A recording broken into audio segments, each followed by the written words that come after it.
총리님, 아침에도 다른 의원이 질의를 하시던데 요즘 윤석열 정권에 대한 시민들의 평가 어떻게 듣고 계십니까? 글쎄요, 저는 국민들께서 평가하는 것 그 자체를 제가 또 평가하는 것은 다르겠죠. 옳지 않은 것 같고요. 네. 국민들께서 잘 평가를 하시리라고 저는 그렇게 생각합니다. 혹시 요즘 시민들이 윤석열 정권을 뭐라고 부르는 줄 아십니까? 저는 특별히 거기에 대해서 가지고 있는 그런 정보는 없습니다만 의원님께서 말씀하시면 듣겠습니다. 입틀막 정권이라는 말은 오늘도 여러 번 들으셨죠? 네, 들었습니다. 혹시 삼틀막 정권이라는 말도 들어보셨습니까? 저는 처음 듣습니다. 처음 들으십니까? 요즘 온라인에 보면 시민들이 말하지 못하도록 입을 틀어막아서 입틀막, 시민들의 말을 전혀 귀담아 들으려고 하지 않아서 귀틀막, 진실을 보지 못하게 눈을 가려서 눈틀막, 그래서 삼틀막 정권이라고 부릅니다. 혹시 시민들의 이런 표현이 부당하다고 보십니까? 네, 저는 그렇지 않다고 생각합니다. 대통령께서 취임사부터 말씀을 하셨지만 결국 자유민주주의, 시장경제를 기반으로 우리 국민이 진정한 주인이 되도록 하겠다. 그것은 이러한 언론의 자유, 이런 것들은 아주 기본 중에 기본이라고 생각하고요. 그런 데 대해서 언론을 막기 위해서 대통령께서 이런 삼틀막, 이런 입틀막 이런 얘기를 들어야 할 그런 상황은 전혀 저는 아니라고 생각합니다. 어느 누가 대한민국의 지금 언론을 이렇게 국가가 나서서 억제할 수 있는 그러한 체제라고 생각하겠습니까? 그렇습니다. 지금 총리님 말씀대로 어느 누구도 언론의 자유를 억압하고 언론을 탄압하는 일은 상상할 수 없는 일이죠. 지금 대한민국 상황에서. 그런데 오늘 여러분 보신 화면인데요. 저거 한번 보시죠. 잘 아시는 것처럼 강성희 의원님, 카이스트 졸업생, 그 다음에 대한소아청소년과 의사회 회장, 이 세 분이 다 저렇게 입이 틀어막혀서 사지가 들린 채 쫓겨났습니다. 총리님 혹시 그 장면, 세 장면의 공통점이 혹시 뭔지 아십니까? 글쎄요, 말씀하시면 제가 듣겠습니다. 그러면 장소가 혹시 어디였는 줄 기억하십니까?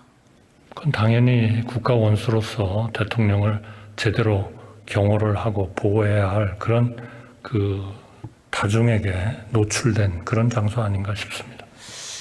대통령 행사장이었죠? 어쨌든 다중이 거기에 들어와 있는 거죠. 대통령 행사장. 대통령 행사장은 경호를 잘 하는 게 매우 중요하죠?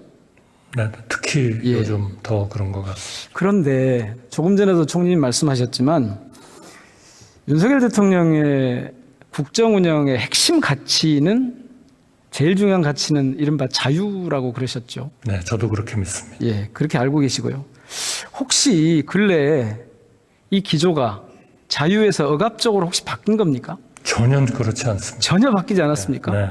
그런데 왜 저런 입틀막 사건이 자꾸 벌어질까요? 그거는 경호의 매뉴얼에 따라서 국가 원수를 보호하기 위해서 취한 그러한 조치라고 저는 생각하고 있습니다. 경호 매뉴얼도 다 대통령실에 관련된 여러 법령에 근거해서 이루어지겠죠? 만들어지고 실행되고 그러겠죠? 네, 저는 그러리라고. 그러면 그 경호 관련한 법이 헌법보다 위에 있습니까? 그렇지는 않죠. 그렇지 않죠. 네. 그러면 헌법 21조 아시죠? 21조는 제가 정확히 지금 언론 출판 집회 결사의 자유, 네. 언론 출판에 대한 검열과 집회 결사에 대한 허가는 인정되지 않는다. 즉 표현의 자유를 보장하고 있는 거죠. 네, 자, 보십시오.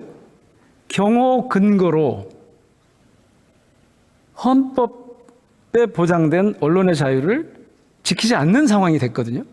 그러면 이건 경호법을 지킨 겁니까? 헌법을 위반한 겁니까? 저는 그거는 의원님께서 조금 너무 나가신 거 아닌가 저는 그렇게 생각합니다. 아니, 이분들이 소리를 치는 그 내용이 일종의 표현의 자유다.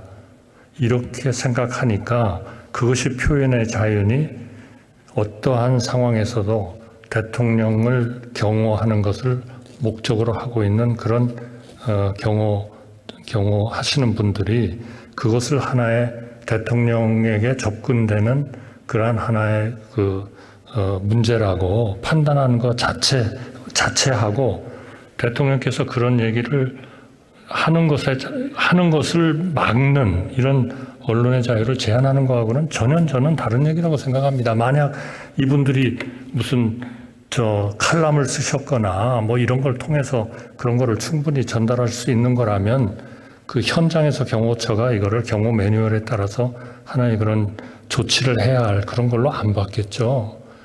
말하는 자유. 그러니까 이거는 헌법과 그 현장에 있어서의 경호적인 조치를 이렇게 좀 구분을 하는 것이 옳지 않나 저는 그렇게 생각합니다.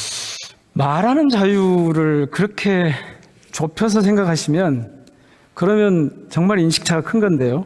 좋습니다. 그러면 이분들이 하신 말씀이 국정기조를 바꾸십시오. 그렇지 않으면 국민이 불행해집니다. R&D 예산을 복원하십시오. 이거 대통령께 시민들이 할 수 있는 말입니까? 해서는 안 될 말입니까? 할 수 있는 일이죠. 할 수 있는 얘기죠. 예. 그러나 그 국가의 대통령 행사장이니까 안 되는 겁니까? 대통령께서 어떤 위에라도 그거를 보호를 받아야 하는 그런 상황에서는 경호처가 매뉴얼에 따라서 판단했을 때 하나의 좀 문제다 이렇게 판단할 수 있다 하는 말씀을 제가 드리는 거고요.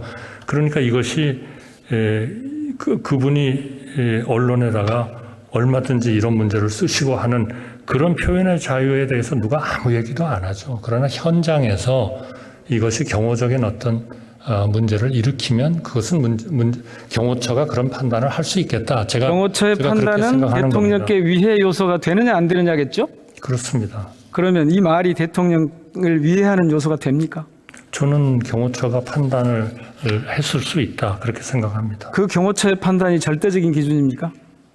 절도적일 수는 없지만 여러 정부에서 일을 해보셨으니까 경호처의 임무로서는 그거를 하나의 현재와 대통령에 대한 일종의 하나의 위의 문제로서 판단할 수 있다. 저는 그렇게 생각합니다. 다른 대통령도 이렇게 말을 못하게 한 경우가 있었습니까? 저는 그런 일이 있었는지를 제가 잘 모르겠습니다. 반대인 경우는 보셨죠? 말을 막으려고 하니까 기회를 준 경우는 보셨죠? 제가 뭐 정확히는 모릅니다만 그런 사례도 있을 수 있겠죠. 예, 여러 번 있었습니다. 그러니까 이 정권만 특이한 그런 현상을 보이고 있는 건데요. 자, 그럼 만약에요, 이 세 사람이 국정기조를 정말 잘 끌고 가십니다. 멋집니다. 과학기술 대통령이 훌륭한 과학기술 대통령이 되실 겁니다. 이렇게 소리를 치면 어떻게 됩니까? 저는 그것도 경호처가 봤을 때 그렇게 말씀을 하면서 취하실 수 있는 어떤 저는 뭐 현장에 없어서 잘 모르겠습니다만은 경호처가 그것이 대통령께 어떤 경호상 좀 억지를 해야 되는 그런 것이다라고 판단하면 그것도 그렇게 할 수 있다. 저는 그렇게 생각합니다. 아니, 대통령은 어디서나 말할 자유를 누리는데 시민들은 말할 자유가 없는 겁니까? 아니죠. 그거하고는 그렇지 않죠. 그거하고는 전혀 다른 얘기죠. 자, 행사장에 들어가면 대통령과 국민이, 시민이 말할 자유가 헌법에 보장된 표현의 자유를 보장받을 그 근거가 달라지는 겁니까? 기준이 달라지는 겁니까? 아니, 그러니까 무엇이 좀 상식이냐, 무엇이 좀 어느 정도 받아들일 수 있는 거냐. 여기서는 이제 경호처가 그거를 판단을 하겠습니다. 그러니까 과잉 경호였다는 거예요. 그런 쪽에서 말씀을 좀 해주셨으면 좋겠습니다. 국민들이 다들 이걸 과잉 경호였다, 왜 그렇게 하느냐고 지금 비판하는 쪽이 훨씬 많잖아요. 그렇지 않은 국민들도 굉장히 많습니다. 조금 있죠. 비율을 가지고. 많습니다. 예, 많아요. 왜냐하면 대통령의 특히 그 전후에 우리 이재명 대표님이나 또 여당 국회의원도 그렇게 해서 위해를 받았기 때문에 자, 지금이라도 과도하다 할 정도로 좀 해야 되는 거 아니냐 하는 얘기도 굉장히 많습니다. 총리님, 지금이라도 국민들과 그리고 강성 의원과 국회 그리고 카이스트의 그 졸업생, 그다음에 그 소아청소년과 의사회 회장 이런 분들에 대해서 사과하실 생각 없을까요? 그래야 되는 거 아닙니까? 저는 내가 좀 과했다. 우리 경호처가 좀 과했다. 경호처가 필요해서 한 그러한 조치를 그 경호를 받는 분이 그분들에게 어떤 말하자면 사과를 하는 건 잘못했다는 얘기 아니겠습니까? 잘못했다는 것을 전제로 해서 하는 것은 그건 또 적절치 않은 거다. 그러니까 이분들이 얼마든지 그 말씀을 전달할 수 있는 기회가 얼마든지 있는데 경호처가 왜 그런 그 문제로서 인식하도록 했느냐 하는 것이 근본적인 문제다 하는 말씀을. 자, 그래서 카이스트 졸업생과 그 소아청소년과 의사 회장을 입건해서 수사를 하고 있는데요. 혹시 총리님 수사 중단할 권한이 없으시죠? 그거는 뭐 수사기관들이 정말 판단 알아서 할 거니까요. 잘 하리라고 봅니다. 네. 이 수사, 이런 문제를 수사까지 하는 것, 입건해서 수사까지 하는 것은 과하다고 생각하지 않으십니까? 저는 지금 그 수사가 어떤 문제를 어떻게 하고 있는지를 제가 보고를 받고 있지 않기 때문에 그러면 총리님 잠깐 들어가시고요. 행안부 장관님 좀 모시겠습니다.